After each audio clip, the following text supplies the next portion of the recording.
Hello friends, நான் உங்க டெல்லி தமிழச்சி. எல்லாரும் எப்படி இருக்கீங்க? நான் ரொம்பவே நல்லா இருக்கேன். இன்னைக்கு வந்து ஒரு டே இன் மை லைஃப் தாங்க ஷேர் பண்ண போறேன். ஸோ 2 days தாங்க இருக்கு. அதுக்கப்புறம் நம்ம வந்து வெயிட் லாஸ் சேலஞ்ச் வந்து ஷியரா வந்து பண்ண போறோம். நானும் வெயிட் ஏறிட்டே போயிட்டு இருக்கேன். ரொம்ப அன்ஹெல்த்தியா. அதுவும் நிறைய பேர் என்ன பார்த்துட்டு சிஸ்டர் நீங்க ஸ்டார்ட் பண்ணா எனக்கும் சரியா இருக்கும்னு நானும் சாப்பிட்டுட்டு இருக்கேன் அப்படின்னு சொல்லிட்டு இருக்கீங்க. கண்டிப்பா வந்து ஸ்டார்ட் பண்ணியே ஆகும். ஸோ அதுதான். அதுக்கப்புறம் தம்பிக்கு எனக்கு வந்து எக்ஸாம் இருக்குங்க. ஸோ அதனால அவன் வந்து கிளம்பணுமா. ஸோ அதனால பால் மட்டும் ஆத்தி கொடுத்துட்டு அதுக்கப்புறம் அது கொஞ்சம் பிஸ்கட் மட்டும் வச்சு விட்டேன். அப்புறம் ஒரு பிரெட் வந்து அதை சாப்பிட்டுட்டு போயிருக்கான்னு சொல்லி சொன்னோம். சோ இன்னைக்கு அதனால சாப்பிட்டுட்டு பாலை வந்து அவர் வந்து குடிச்சிட்டு வந்து போனாரு. பிஸ்கட் வந்து கொஞ்சம் ஸ்நாக்ஸ் மாதிரி, ஏன்னா 10:30 மணிக்கு வந்துருவான் வீட்டுக்கு. சோ அதனால வந்து அதை மட்டும் கொடுத்து விட்டுட்டு அப்புறம் ஆட்டோக்கார பையாவுக்கு கால் பண்ணி வர சொல்லியிருந்தோம். எப்போ ஹஸ்பண்ட் தான் வந்து விடுவாங்க, எல்லாருக்குமே தெரியும். ஆனா இன்னைக்கு வந்து பாத்தீங்கன்னா அவருக்கு வந்து தான் சொன்னேன், உடம்பு முடியாது, கை வந்து ஓட முடியாதுல்ல வண்டி. சோ அதனால வந்து பாத்தீங்கன்னா இப்ப ஆட்டோல தான் வந்து அனுப்புறதும் அப்புறம் கூட்டு வரது ரெண்டுமே அவர் தான் வந்து பண்றாரு, அந்த ஆட்டோக்கார பையா. அதுக்கப்புறம் ஹஸ்பண்ட் வந்து காஃபி போட்டு கொடுத்துட்டு அதுக்கப்புறம் வந்து காய்கறி கொஞ்சம் இல்லைங்க. ஸோ காய்கறி பால் எல்லாமே வந்து ஆர்டர் போட்டாச்சு. ஸோ அது எல்லாமே வந்துடுச்சு. கொஞ்சம் சிக்கன் எல்லாமே கூட ஆர்டர் பண்ணிட்டோம். ஸோ காலைல பன்னீர் வந்து துருவி இதை புர்ஜி மாதிரி பண்ணிடலாம் அப்படின்னு சொல்லிட்டு அதுதான் வந்து பண்ண போறேன். ஒரு பேன்ல எண்ணெய் சூடு பண்ணிட்டு ஜீரகம் வந்து பொரிய விட்டுக்கலாம். அது கூடவே வந்து பாத்தீங்கன்னா வெங்காயம், அப்புறம் பச்சை மிளகாய், குடமிளகாய் இது எல்லாமே சேர்த்துக்கலாம். ஸோ இதெல்லாமே வந்து வதக்கி விட்டுக்கலாம். வெயிட் லாஸ்ல இருக்கீங்கன்னா இதை கொஞ்சம் ஆயில் கம்மியா ஊற்றி நீங்க இந்த மாதிரி செஞ்சு சாப்பிடலாம். பிரெட் கூட அதுக்கப்புறம் வந்து சப்பாத்தி கூட எல்லாம் வச்சுக்கிறதுக்கு ரொம்பவே நல்லா இருக்கும். ஸோ இதை நல்லாவே வதங்கினதுக்கு அப்புறம் இஞ்சி பூண்டு பேஸ்ட் சேர்த்து அதையும் நல்லா வந்து வதக்கி விட்டுக்கலாம். அதுக்கப்புறம் தக்காளி வந்து சேர்த்துக்கலாம். தக்காளி சேர்த்துட்டு எப்பவும் கொஞ்சம் உப்பு சேர்ப்போம் இல்லையா, ஸோ அது மாதிரி சேர்த்து அதையும் வந்து நம்ம வந்து வதக்கி விட்டுக்கலாம். ஸோ இது வந்து டேஸ்ட் ரொம்ப நல்லா இருக்கும். ரொம்ப சிம்பிள், நம்ம வந்து பண்ணிடலாம். இதே மாதிரி நீங்க முட்டை வச்சு கூட பண்ணிக்கலாம். நம்ம வந்து பன்னீர் வச்சு இன்னைக்கு வந்து பண்றோம். ஸோ அதான் இங்க வந்து பன்னீர் புர்ஜின்னு சொல்லுவாங்க நார்த் இந்தியால. ஸோ அதான் மஞ்சள் தூள், மிளகாய் தூள், மல்லித்தூள், அதுக்கப்புறம் வந்து சீரகத்தூள், கரம் மசாலா இதெல்லாமே சேர்த்துக்கலாம். இதெல்லாமே சேர்த்து நல்லா வந்து சுருள சுருள வதக்கி விட்டுட்டு அப்புறம் நம்மளோட பன்னீர் வந்து சேர்த்துக்கலாம். இந்த பன்னீரே கொஞ்சம் லைட்டா மெல்ட் ஆயிட்டு வரும் இல்லையா, சோ அதுவே நமக்கு வந்து கரெக்டா இருக்கும். சோ அதனால தண்ணி எல்லாம் நம்ம வந்து ஆட் பண்ண போறது கிடையாது. பன்னீர் நல்லா துருவி இருக்கு சரிங்களா, அதான் அது இந்த மாதிரி மிக்ஸ் பண்ணி எடுத்துட்டோம். சூப்பரா ரெடி ஆயிடும். கடைசியா கொஞ்சம் கொத்தமல்லி தலை மட்டும் தூவிட்டு அவ்வளவுதாங்க, மிக்ஸ் பண்ணி அப்படியே சர்வ் பண்ணிடலாம். அந்த பிரெட்டுக்கு நடுவுல அப்புறம் சப்பாத்தி கூட எல்லாம் வச்சு சாப்பிட ரொம்ப நல்லா இருக்கும் டேஸ்ட். ஸோ அதுக்கப்புறம் பிரெட் இந்த சைட் டோஸ்ட் பண்ண ஆரம்பிச்சிட்டேன் நான். இது வந்து கோதுமையில செஞ்ச பிரெட் தாங்க. அதுக்கப்புறம் என்னோட பால் வந்து காய்ச்ச ஆரம்பிச்சிட்டேன். பிரெட் நல்லா கிறிஸ்பி அந்த மாதிரி டோஸ்ட் பண்ணிட்டீங்கன்னா டேஸ்ட் ரொம்பவே நல்லா இருக்கும். அதுக்கப்புறம் காஃபி வந்து போட்டுக்கலாம். இது கூட காஃபி வச்சு சாப்பிட்டாதான் காலை பிரேக்ஃபாஸ்ட்க்கு ரொம்ப நல்லா இருக்கும். அவங்களுக்கு அதனால காஃபி வந்து போட்டுட்டு அதுக்கப்புறம் வந்து பாத்தீங்கன்னா இங்க பாருங்களேன், பிரெட் நடுவுல இந்த மாதிரி எடுத்து வச்சு வந்து ஒரு சாண்ட்விச் மாதிரி பண்ணி கொடுத்தோம்னா குழந்தைங்கள்ல இருந்து பெரியவங்க வரைக்குமே செம்மையா இருக்கும். டேஸ்ட் நல்லா ஃபீலிங்கா வந்து இருக்கும். இது ஒண்ணு சாப்பிட்டாலே வெயிட் லாஸ்க்கு ரொம்ப ரொம்ப போதுமானதா இருக்கும். ஸோ கண்டிப்பா இதை வந்து சேவ் பண்ணி வச்சுக்கோங்க. அதுக்கப்புறம் அம்மாச்சி கொண்டு போய் ஹஸ்பண்ட்க்கு கொடுத்துட்டு நானும் வந்து சாப்பிட்டேன். இந்த சாண்ட்விச் எல்லாம் சாப்பிட்டா 2 கை கண்டிப்பா யூஸ் பண்ற மாதிரி தான் இருக்கும். ஆனா சூப்பரா இருக்குங்க. டேஸ்டா நல்ல கிறிஸ்பியா சூப்பரா இருக்கும். வேற எதுவுமே சாஸ் எதுவுமே நம்ம தேவையில்லை, அதுவே போதும். அதுக்கப்புறம் இந்த சிக்கன் நக்கெட்ஸ்ன்னு சொல்லுவோம் இல்லையா, அது வந்து ஆர்டர் பண்ணியிருந்தாங்க ஹஸ்பண்ட். ஸோ குழந்தைங்களுக்கும் சரி நம்மளும் கொஞ்சம் சாப்பிட்டுக்கலாம் அப்படின்னு சொல்லிட்டு ஷாலோ ஃப்ரை மாதிரி தான் அது வந்து பண்ணேன். நம்ம இது வீட்லயே பண்ணலாம். ஸோ இந்த மாதிரி பேக்காங்க. ஸோ நான் கம்மியா கொஞ்சம் மட்டும் எடுத்து அதை வந்து ஷாலோ ஃப்ரை பண்ணிட்டு பிள்ளைங்களுக்கும் கொடுத்துட்டு நானும் கொஞ்சம் வந்து சாப்பிட்டேன். நல்லா இருந்தது சாப்பிட்றதுக்கு டேஸ்டா. ஒரு 11 மணி இருக்கும், ஒரு 10:30 அந்த மாதிரி கொஞ்சம் லேட்டா தான் வந்து இது சாப்பிட்டோம். ஒரு மாதிரி ஸ்நாக்ஸ் மழை வேற வர மாதிரி இருந்ததா, ஸோ சாப்பிடணும்னு தோணுச்சு, அதனால சாப்பிட்டாச்சு. அதுக்கப்புறம் சரி பாத்திரம் இருந்ததெல்லாம் கழுவி போட்டுட்டு குளிச்சு ஃப்ரெஷ் அப் ஆயாச்சு. ஸோ இதுக்கப்புறம் வந்து அடுத்தடுத்து நம்ம என்ன பண்ணலாம்னு சொல்லிட்டு பார்க்கலாம்.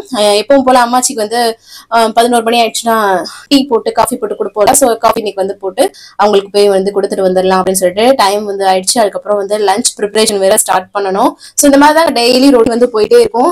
என்னை வந்து ரெகுலரா பாக்குறவங்களுக்கு வந்து தெரியும் கண்டிப்பா. ஸோ அதுக்கு வந்து சரி இஞ்சி பூண்டு பேஸ்ட் அரைச்சு வச்சுக்கலாம்னு சொல்லிட்டு இஞ்சி பூண்டு தான் வந்து உரிச்சு எடுத்து வச்சுட்டு இருந்தேன். ஏன்னா இன்னைக்கு ஒரு சிக்கன் வந்து ஆர்டர் பண்ணியிருந்தோம், சிக்கனே பண்ணிடலாம் அப்படின்னு தோணுச்சு.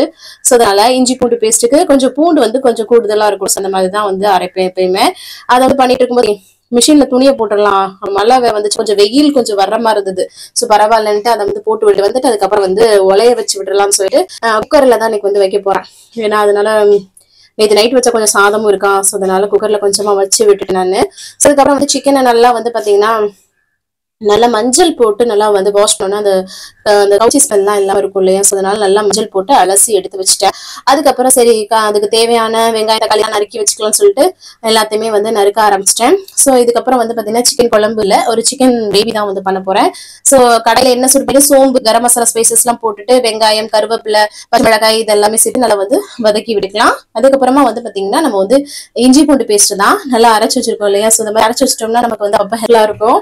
ஸோ அதுதான் இஞ்சி பூண்டு பேஸ்டையும் சேர்த்துட்டு நல்லா வந்து வதக்கி விட்டுக்கலாம். அந்த ஸ்மெல் போற அளவுக்கு நல்லா சுருள சுருள வந்து அந்த எண்ணெயிலே வந்து வதக்கி எடுத்துக்கலாம். அதுக்கப்புறமா தக்காளி உப்பு வந்து சேர்த்து அதையும் வந்து நம்ம வந்து வதக்கி விட்டுக்கலாம். தக்காளி உப்பு போடையில நான் வந்து இப்படி இப்படி வச்சுட்டு தாங்க போட்டேன். ஸோ அதனால இந்த மாதிரி நல்லா வந்து வதங்கி வச்சு பாருங்க. அதுக்கப்புறம் வந்து கொஞ்சம் சோம்பு இருக்கு இல்லையா, சோம்பு தூளா வந்துட்டு இல்லை, ஸோ சோம்பு அதனால நல்லா இடிச்சு எடுத்துக்கிட்டேன். ஸோ அது சேர்க்கும்போது நல்லா இருக்கும். இங்க பாருங்களேன், வெறும் மிளகாய், மல்லித்தூள், கரம் மசாலா, சோம்பு தூள், அதுக்கப்புறம் ஜீரகத்தூள், அதுக்கப்புறம் மஞ்சள் தூள், அதுக்கப்புறம் வீட்டுல அரைச்ச குழம்பு மிளகாய் தூள், இதெல்லாமே தான் வந்து சேர்த்திருக்கேன். ஸோ இதெல்லாமே சேர்த்துட்டு இந்த எண்ணெயில நல்லா சுருள சுருள இந்த மாதிரி வதக்கி விட்டுக்கலாம். அப்பதான் வந்து டேஸ்ட் ரொம்ப நல்லா இருக்கும்.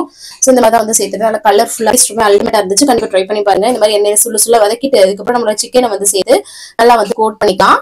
அதுக்கப்புறம் எல்லாம் வந்து இந்த மாதிரி மிக்ஸ் பண்ணி வரும் இல்லையா. ஸோ அதுக்கப்புறம் வந்து பார்க்கும்போது தண்ணி வந்து தேவைப்படும். ஏன்னா நம்ம வந்து இதே மாதிரி பெரட்டலாவும் சாப்பிடலாம், நல்லா இருக்கும். ஸோ நான் வந்து கொஞ்சம் செமி கிரேவி மாதிரி இருந்தால் நல்லா இருக்கும்ட்டு தேவையான உப்பு சேர்த்துட்டு தண்ணி சேர்த்துட்டு இதை வந்து மிக்ஸ் பண்ணிக்கிறேன். நல்லா தண்ணி குழம்பு மாதிரி இருக்கணும்னா நீங்க அதுக்கேற்ற காரம் எல்லாமே சேர்த்து தண்ணியா கூட பண்ணலாம். நான் வந்து செமி கிரேவி மாதிரினால கொஞ்சம் தண்ணி சேர்த்துட்டு அதை நல்லா மிக்ஸ் பண்ணி விட்டுட்டு நான் வந்து கொதிக்க விட்டு எடுத்துக்கிட்டேன். அதுக்கப்புறம் நல்லா எண்ணெய் பிரிஞ்சு வந்ததுக்கு அப்புறம் மிளகுத்தூள் வந்து நல்லா தூவிட்டு அதை மிக்ஸ் பண்ணி விட்டோம்னா செம்ம டேஸ்டியா இருக்கும். மிளகுத்தூள் வந்து இதுக்கு வந்து நல்ல ஒரு ஃபிளேவரா இருக்கும். கண்டிப்பா இந்த மாதிரி செஞ்சு பாருங்க. இட்லி, தோசை, சப்பாத்தி, சாதம் எல்லாத்துக்குமே ரொம்ப ரொம்ப நல்லா இருக்கும். நல்லா மிக்ஸ் பண்ணி விட்டு கொதிச்சதுக்கு அப்புறம் அதுக்கப்புறம் வந்து நம்ம வந்து கொத்தமல்லி தலை நல்லா பொடியா நிறைய சாப் பண்ணி போட்டோம்னா சூப்பரா இருக்கும். அவ்வளவுதான், சிக்கன் கிரேவி, செமி கிரேவி எப்படின்னு வேணாலும் வச்சுக்கலாங்க. டேஸ்ட் ரொம்பவே நல்லா இருந்துச்சு. கண்டிப்பா ட்ரை பண்ணி பாருங்க. அதுக்கப்புறம் குக்கர்ல வச்சு சாதம் ஓப்பன் பண்ணா சூப்பரா சுட சுட ரெடியா. ஸோ சாப்பிட வேண்டியதுதான். ஸோ அதனால வந்து ஃபர்ஸ்ட் வந்து ஹஸ்பண்ட்க்கு வந்து போட்டு கொடுத்துடலாம் அப்படின்னு சொல்லிட்டு வந்து சாதம், சிக்கன் குழம்புலாம் வச்சு போட்டு கொடுத்துட்டேன். அப்புறம் அம்மாச்சிக்கும் வந்து பேக் பண்ணிட்டேன். கொஞ்சம் ரசம் இருந்தது, அதையும் கொஞ்சம் கொண்டு போட்டு எல்லாம் வச்சு பேக் பண்ணி கொடுத்துட்டு நானும் வந்து சூப்பரா வந்து சாப்பிட்டேன். செம்ம டேஸ்டியா இருந்தது. இந்த மாதிரி எல்லாம் சாப்பிட்றதுக்கு எனக்கு காரசாரமா தான் நாங்க வந்து வைப்போமா, ஸோ ரொம்ப பிடிக்கும். அதுக்கப்புறம் எப்பவும் போல பாத்திரத்தெல்லாம் கையோட கழுவி போட்டுட்டு அதுக்கப்புறம் வந்து பாத்தீங்கன்னா துணி எல்லாமே வந்து காய போட்டுடலாம் அதையும் வந்துன்னு சொல்லிட்டு மாடியில போய் காய போட்டேன். நல்லா வந்து வெயில் இருக்கு பாருங்களேன். ஸோ காலையில வெயில காணோம். இப்போ வந்து பாருங்க, இப்போ வந்து வெயிலுக்கு வந்து பாத்தீங்கன்னா செடியெல்லாம் வதங்குற மாதிரி இருந்தது. ஸோ தண்ணியை ஊத்தி விட்டுலாம் அப்படின்னு சொல்லிட்டு கையோட தண்ணியும் விட்டுட்டு வந்துட்டேன் கீழே. அதுக்கப்புறம் கொஞ்சம் எடிட்டிங் ஒர்க் எல்லாம் பார்த்துட்டு இருந்தேங்க. அதுக்கப்புறம் வந்து பாத்தீங்கன்னா காஃபி வந்து போட்டு கொடுத்துடலாம், ஈவினிங் டைம் அப்படி ஆயிடுச்சுன்னு சொல்லிட்டு ஈவினிங் டைத்துல காஃபி எல்லாம் போட்டு கொடுத்து எல்லாரும் உட்காந்து பேசிட்டு இருந்தோம். எல்லாருமே பேசிட்டு கொஞ்சம் ஸ்நாக்ஸ் எல்லாமே சாப்பிட்டோம். அதுக்கப்புறம் சரி நைட்டு டின்னர் வந்து பண்ணலாம் அப்படின்னு சொல்லிட்டு நான் வந்து ப்ரிப்பேர் பண்ண ஸ்டார்ட் பண்ணிட்டேன். அதுக்கிடையில நான் ப்ரொமோஷனுக்கான ஷூட், வீடியோ ஷூட்லாம் எடுத்துட்டு இருந்தேங்க. அதுக்கப்புறம் தான் வந்து பண்ணேன். சரி முட்டை பொரியல் கொஞ்சம் பண்ணிக்கலாம் அப்படின்னு சொல்லிட்டு ஒரு பேன்ல என்ன சூட் பண்ணிட்டு சீரகம் வந்து பொரிய விட்டுக்கிறேன். வெங்காயம், பச்சை மிளகாய், கொஞ்சம் கருவேப்பிலை எல்லாம் சேர்த்து இதை வந்து நல்லா வதக்கி விட்டுட்டு அதுக்கப்புறமா இஞ்சி பூண்டு பேஸ்ட் கொஞ்சம் சேர்த்து அதையும் நல்லா வந்து வதக்கி விட்டுக்கலாம். இது வந்து சிம்பிள் ஒரு முட்டை பொரியல் தான். டேஸ்ட் எதுவுமே சப்பாத்தி இந்த பிரெட் கூட எல்லாம் வச்சு சாப்பிடுறதுக்கு சாதத்துக்கு நல்லா இருக்கும். ஸோ இஞ்சி பூண்டு பேஸ்டே சேர்த்து நல்லா இப்போ போல அந்த பச்சை வாசனை போற அளவுக்கு வதக்கி விட்டுட்டு அதுக்கப்புறமா தக்காளி, உப்பு சேர்த்து வந்து வதக்கி விட்டுக்கலாம். மதியம் வச்சு அந்த சிக்கன் குழம்பு கொஞ்சம் இருந்தது, அதனால சரி கொஞ்சம் இதையும் பண்ணிக்கிட்டா நமக்கு வந்து கரெக்டா வந்துடும், சாதம் வச்சு சாப்பிடலாம் அப்படின்னு சொல்லிட்டு தக்காளியும் நல்லா வதங்கினதுக்கு அப்புறம் வெறும் மிளகாய் தூள் மட்டும் வந்து சேர்த்திருக்கேன், வேற எதுவும் சேர்க்கல, அவ்வளவுதான். அதுக்கப்புறமா முட்டையை உடைச்சு ஊட்டிட்டு நம்ம வந்து பொரியல் மாதிரி அப்படியே போட்டு எடுத்துக்க போறோம். அதுக்கப்புறம் தேவையான அளவு உப்பு மட்டும் சேர்த்துட்டு அப்புறம் மிளகு தூளும் வந்து சேர்த்தேங்க. ஸோ அவ்வளவுதான். நல்லா கலர்ஃபுல்லா இருக்கு பாத்தீங்களா. நல்லா வந்து சுருள சுருள அப்படியே புர்ஜி மாதிரி வந்து பண்ணி எடுத்துக்க வேண்டியதுதான். ஸோ அவ்வளவுதான், சிம்பிளா வந்து ரெடி ஆயிடுச்சு. ஸோ இதை வச்சு நம்ம வந்து அதான் சொன்ன மாதிரி எல்லாத்துக்குமே நல்ல காம்பினேஷனா இருக்கும். நாங்க எல்லாருமே வச்சு சூப்பரா சாப்பிட்டோம். சிக்கன் குழம்பு, அதுக்கப்புறம் இந்த முட்டை பொரியல், சாப்பாடு எல்லாம் வச்சு சாப்பிட்டுட்டோம். எல்லாருமே சேர்ந்து உட்காந்து சாப்பிட்டோம். அதுக்கப்புறம் எப்பவும் போல பாத்திரத்தெல்லாம் விலக்கி கம்ப்ளீட் பண்ணிட்டு அதுக்கப்புறம் இன்னைக்கு டே வந்து முடிச்சாச்சு. ஸோ இந்த மாதிரி தாங்க இன்னைக்கு டே வந்து போச்சு. ஸோ இந்த விளாக் கண்டிப்பா உங்களுக்கு பிடிச்சிருக்கும், யூஸ்ஃபுல்லா இருக்கும்னு நினைக்கிறேன். கண்டிப்பா லைக் அண்ட் சப்ஸ்கிரைப் பண்ணி சப்போர்ட் பண்ணுங்க. இவ்வளவு நேரம் என்னோட வீடியோவை பொறுமையா பார்த்தமைக்கு மிக்க நன்றி. தேங்க்ஸ் ஃபார் வாட்சிங் ஃப்ரெண்ட்ஸ். பாய். ஏதாவது டவுட் இருந்துச்சுன்னா கமெண்ட் பண்ணுங்க. தேங்க்ஸ் ஃபார் வாட்சிங்.